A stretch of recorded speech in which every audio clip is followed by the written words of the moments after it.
Hello friends, welcome to our own channel daily stock. तो आज हम आपको जीएनए एक्सेल्स पे शेयर एनालिसिस बताने वाले हैं और साथ ही में फंडामेंटल्स के साथ बताएंगे आपको इस शेयर में निवेश करना चाहिए या नहीं करना चाहिए। आगे बढ़ने से पहले अगर आपने हमारे चैनल को सब्सक्राइब नहीं किया हो तो आप हमारे चैनल को सब्सक्राइब ज़रूर कर दीजिएगा, साथ ही में हिट द बेल आइकन।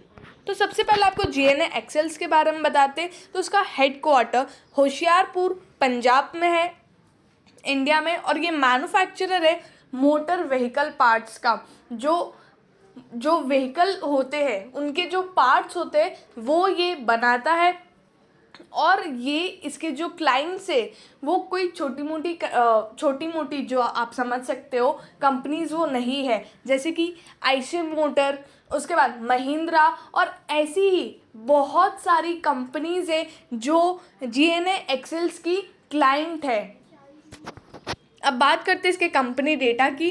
तो इसका मार्केट कैप है 1747.07 करोड़ का। तो ये एक स्मॉल कैप कंपनी है जिसका इंडस्ट्री का पी अगर आप देखो तो 58.87 और कंपनी का पी 16.38 है। तो इंडस्ट्री के पी से अगर आप वैल्यू करोगे तो आपको एक कम प्राइस में मिल रहा है। उसी के साथ बुक प्राइस भी देखो तो सिर्फ 3.38 टाइम्स पे ही आपको ये शेयर प्राइस मिल रहा है। और डिलीवरेबल परसेंटेज है 24.98, मतलब इतनी डिलीवरी इस शेयर की उठाई गई है। और इसका बीटा है 1.05, मतलब कि ये एक वॉलेटाइल स्टॉक है। अगर 1 से ज़्यादा होता है तो इसका मतलब ये एक वॉलेटाइल स्टॉक है, मतलब आपको इसमें ज़्यादा लिक्विडिटी मिलेगी।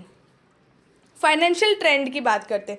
2018 में कंपनी का जो रेवेन्यू था वो 673.02 करोड़ का था। 2019 में कंपनी ने बहुत ही अच्छा परफॉर्मेंस दिया है, जहाँ पर 673 से डायरेक्ट उनका जो रेवेन्यू है वो 928.68 करोड़ का हो गया। बहुत ही अच्छा खासा कंपनी ने यहाँ पर परफॉर्मेंस दिखाया है। और उसके बाद थोड़ी सी डिक्रीमेंट देखी गई। 2020 में 910 करोड़ का कंपनी ने रेवेन्यू जनरेट किया और 2021 में 891 करोड़ का रेवेन्यू जनरेट किया। यहाँ पर थोड़ी सी डिक्रीमेंट यहाँ पर देखी जा रही है। उसी के साथ कंपनी की प्रॉफिटेबिलिटी अगर आप देखो तो जो 50.86 करोड़ की थी, विच इंक्रीजेस टू इन 2019 65.82 करोड़। 2020 में यहाँ पर कंपनी की जो प्रॉफिटेबिलिटी है वो 52.73 करोड़ डिक्रीज हुई है, क्योंकि कंपनी का यहाँ पर रेवेन्यू डिक्रीज हुआ। 2021 में भी सेम है, यहाँ पर रेवेन्यू तो डिक्रीज हुआ 891 करोड़ हुआ, लेकिन यहाँ प्रॉफिटेबिलिटी कंपनी की बढ़ी है। और वो प्रॉफिटेबिलिटी उस वजह से बढ़ी क्योंकि कंपनी का जो earning before interest in tax जो है डेप्रिसिएशन एंड अमोर्टाइजेशन, वो कंपनी का डिक्रीज नहीं हुआ है, मतलब वो कंपनी का बढ़ा है। ठीक है, मतलब कंपनी के जो डेप्रिसिएशन वाले असेट होंगे वो उसमें ज़्यादा डेप्रिसिएशन नहीं लगा होगा, उस वजह से यहाँ पर कंपनी की जो प्रॉफिटेबिलिटी उस वजह से यहाँ पर बढ़ी है 70.62 करोड़। तो ये रीज़न है मेनली यहाँ पर कंपनी की प्रॉफिटेबिलिटी बढ़ने का। अब बात करते हैं शेयर होल्डिंग पैटर्न की। तो यहाँ पर प्रमोटर के पास है 67.52% का स्टेक, जिसमें से यहाँ पर प्रमोटर ने 7% का स्टेक प्लेज पर रखा हुआ है। और पिछले 2 क्वार्टर से, मतलब 2 क्वार्टर पहले कंपनी ने 12% का जो स्टेक है वो प्लेज पे रखा था, जो डिक्रीज करके कंपनी ने 7% पे ला दिया। और बहुत जल्द हो सकता है कंपनी वो 7 से 0 पे भी लेके आ जाए। यहाँ पर अगर आप फॉरेन इन्वेस्टर्स देखेंगे तो 2.03% है और डोमेस्टिक इन्वेस्टर्स है 10.13%। यहाँ पर DII ने थोड़ी सी अपना स्टेक को सेल किया है और फॉरेन इन्वेस्टर ने यहाँ पर एंटर किया है। जो 1 पॉइंट समथिंग कुछ स्टेक था वो अभी 2.03% पर है और पब्लिक के पास है 20.32% का स्टेक है। तो ओवरऑल अगर आप देखें तो कंपनी की शेयर होल्डिंग पैटर्न बढ़िया है। अब बात करते हैं रेवेन्यू स्टेटमेंट की। तो यहाँ पर पिछले 3 क्वार्टर का देखोगे तो वहाँ पर कहीं भी आपको डिक्रीमेंट नहीं दिखेगा।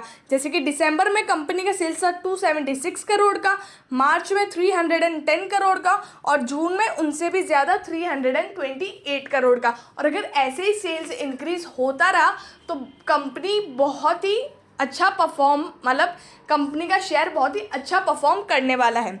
नेट प्रॉफिट की बात करें तो दिसंबर में 26 करोड़ का कंपनी ने मुनाफा किया, मार्च में 27 करोड़ का मुनाफा किया और जून में यहाँ पर 29 करोड़ का। तो यहाँ पर कंपनी बहुत ही बढ़िया, कंपनी का प्रॉफिट भी बहुत ही बढ़िया है एज़ कंपेरेटिव टू कंपनी के सेल्स। रिटर्न रेशोज़ की बात करते हैं तो यहाँ पर मार्च में जो 16.39% था और जो डिक्रीमेंट देखा गया इन 2020 ड्यू टू द रेवेन्यू मतलब कि सेल्स और प्रॉफिटेबिलिटी, वो फिर से रिकवर करता हुआ नजर आ रहा है। और 13.64% का आरओई मतलब रिटर्न ऑन इक्विटी, कंपनी की इक्विटी पे कंपनी ने कैसा परफॉर्म किया है और उसको प्रॉफिट लाया और रिटर्न दिया है। Same goes with the ROC, 23.14% जो था वो अभी 17.59 2020 से रिकवर करता हुआ नजर आ रहा है। रिटर्न ऑन एसेट्स में भी 8.41% था, वो अभी 7.36% है। तो ये जो सारे रिटर्न रेशो है वो रिकवर करते हुए नजर आ रहे हैं। अब बात करते हैं लेवरेज रेशो की, जो 0.38 था। हर साल कंपनी अपना जो अपना डेट डिक्रीज कर रही है 0.38 से 0.33, तो ये भी एक बहुत अच्छी बात है। और इंटरेस्ट कवरेज रेशियो जो कंपनी का डिक्रीज हुआ था वो भी कंपनी ने डायरेक्ट डबल कर दिया, 12.24 मतलब जो इंटरेस्ट पे करने की कैपेबिलिटी है वो कंपनी की बहुत बढ़िया है। अब बात करते हैं एट लास्ट मार्केट प्राइस की कि इसमें निवेश करना चाहिए या नहीं करना चाहिए। फंडामेंटली कंपनी अच्छी लग रही है। 5 ईयर हाई की बात करें तो यहाँ पर 830 कंपनी का 5 ईयर हाई है। करंटली ये 126 इसका जो लो था वो 126.15 था और 5 ईयर में कंपनी ने 222.71% का रिटर्न दिया है। करंटली ये 813.90 रुपीज़ का है। आज ये 2.92% इंक्रीज़ हुआ है, 23.10 रुपीज़ इंक्रीज़ हुआ है। ये जो शेयर है उसकी वॉलेटिलिटी बहुत ही शानदार है। अगर आप इसका डे का लो और हाई देखो तो आप उसमें से अच्छा खासा मुनाफा कमा सकते हो। और अब बात करते हैं इस शेयर में निवेश करने की। तो जैसे कि अगर आप बात करें पिछले एक महीने में ये शेयर जो था वो 680 रुपये या 650 रुपये पे कुछ था और ये 820 या इतना कुछ जो शेयर है उसने छलांग मारी है एक ही महीने के अंदर, जो बहुत ही अच्छा परफॉर्म किया। लोगों ने अच्छा खासा मुनाफा उसमें कमाया होगा। तो क्या अब इस शेयर में निवेश करना चाहिए? तो मैं ये बोल रही हूँ कि अभी इस शेयर में निवेश नहीं करना चाहिए, क्योंकि ये शेयर ऑलरेडी अपना जो 5 ईयर हाई है उसके बहुत ज़्यादा करीब है और साथ ही में ये शेयर भाग चुका है। तो अगर इसमें गिरावट देखी जाती है तो आप उस शेयर में निवेश कर सकते हो। आप ज़्यादा वेट भी नहीं कर सकते कि भाई शेयर फिर से 600 रुपये पे आएगा, आप उतना भी वेट नहीं कर सकते हो।